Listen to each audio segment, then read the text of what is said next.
कि भारत रत्न लौह पुरुष सरदार वल्लभ भाई पटेल की 1950वीं जयंती जो पूरे देश में उनके एकता दिवस के रूप में मनाई जा रही है। बस्ती जनपद में भी और पूरे प्रदेश में भी सभी विधानसभाओं में पद यात्रा के माध्यम से सरदार पटेल जी की 150वीं जयंती का एक आयोजन किया गया है।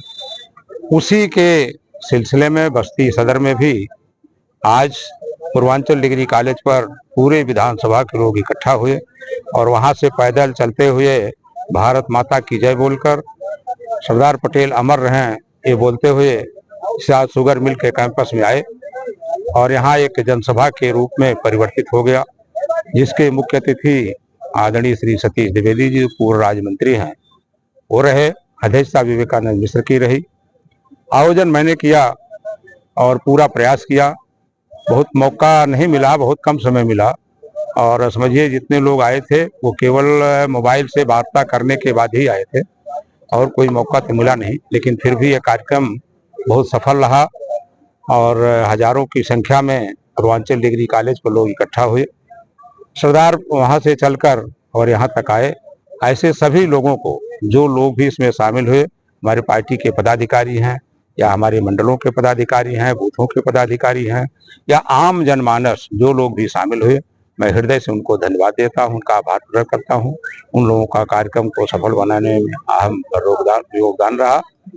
और सरदार पटेल जी को इसलिए भी याद किया जाता है कि सरदार पटेल जी ही एक ऐसे गृह मंत्री थे देश में, जो उस समय की जो अराजकता थी देश में उसको टालते हुए बड़ी सूझबूझ और कुशलता पूर्वक देश की तमाम रियासतों को, यहाँ तक कि कम नहीं थी, लगभग 565 रियासतें थी, तमाम बड़ी बड़ी रियासतें थी, उन रियासतों को भी अपनी भाषा में समझा करके उन सारी रियासतों को मिलाया और एक भारत श्रेष्ठ भारत का जो नारा उन्होंने दिया था वो उसी कार्यक्रम, उसी के आज सिलसिले में ये पूरी कार्यक्रम हुआ है। जनता को सर क्या अपील करना चाहते हैं? हमको उनसे प्रेरणा लेना चाहिए। पूरे जनता से भी मैं आग्रह करता हूं, सरदार पटेल जी से प्रेरणा लेनी चाहिए।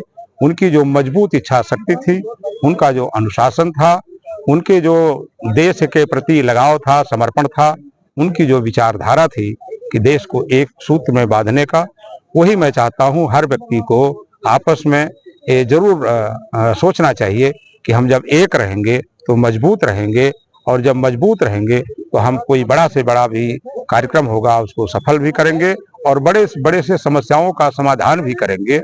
ये आज सरदार पटेल जी के विधायक जी ये कार्यक्रम विधानसभा वार हो रहा है और सारे विधानसभा में जो पूर्व विधायक थे, जो वर्तमान विधायक को कार्यक्रम करवा रहे हैं, तो क्या इसको हम लोग ये मान के चलें कि अगले चुनाव की तैयारी है? नहीं, तो पार्टी तय करेगी। अगले विधानसभा की तैयारी है या उस पर अभी क्या होगा तो पार्टी तय करेगी।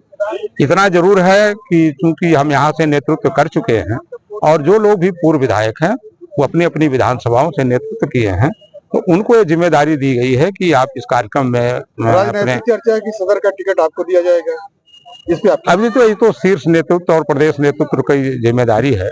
अगर मैं उस योग्य हूँ तो अगर पार्टी विश्वास करती है और पार्टी टिकट देती है तो मैं लड़ने के लिए तैयार हूँ। बिहार में अरे बिहार के लोगों को मैं, आदरणीय मोदी जी को, आदरणीय योगी जी को, वहाँ के संगठन को, शीर्ष नेतृत्व को, प्रदेश के संगठन को, बिहार के सबको धन्यवाद देता हूँ और उनको बधाई भी देता हूँ जीत के लिए कि ये जीत नहीं है, ये अभूतपूर्व जीत है, जिसकी कोई कल्पना भी नहीं किया था कि इस तरह से जीत बिहार में होगी। जिस तरह से विपक्ष के लोगों ने एक हौवा बांधा था कि बिहार में ऐसा है, बिहार में वैसा है, जंगल राज को, और आज वहाँ की जनता ने दिखा दिया है कि आदरणीय मोदी जी का जो नेतृत्व है देश में और आदरणीय योगी जी का जो नेतृत्व प्रदेश में है, इन दोनों लोगों की जो नीतियां हैं, जो विकास के मुद्दे हैं, जो समता और समानता का भाव है, ये सबको बिहार के लोगों ने दिखा दिया। बिहार में सर कई वर्षों बाद बीजेपी सबसे बड़ी पार्टी बन के आई है, इसको हाँ सही है, हमारा गठबंधन है। परिवार में कभी कोई 2 कदम आगे हो गया, कभी 2 कदम पीछे हो गया, और ये तो परिवार है, तो परिवार में चलता रहता है।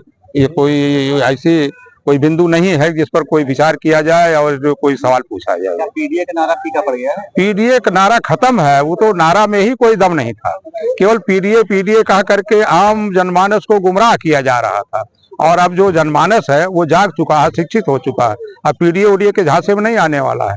वो देखता है हमारे लिए विकास कौन करता है, हमारी सुनता कौन है, हमारी सुरक्षा कौन देता है, हमको हर जगहों पर हमारा सम्मान कौन करता है। आज सारी बातें, अब शिक्षित हो गया समाज, अब उसके तरफ जा रहा है। अब ये जाति वाला जो पीडीए है उनका वो खत्म हो जाएगा, वो बहुत दिन नहीं चलेगा। ठीक।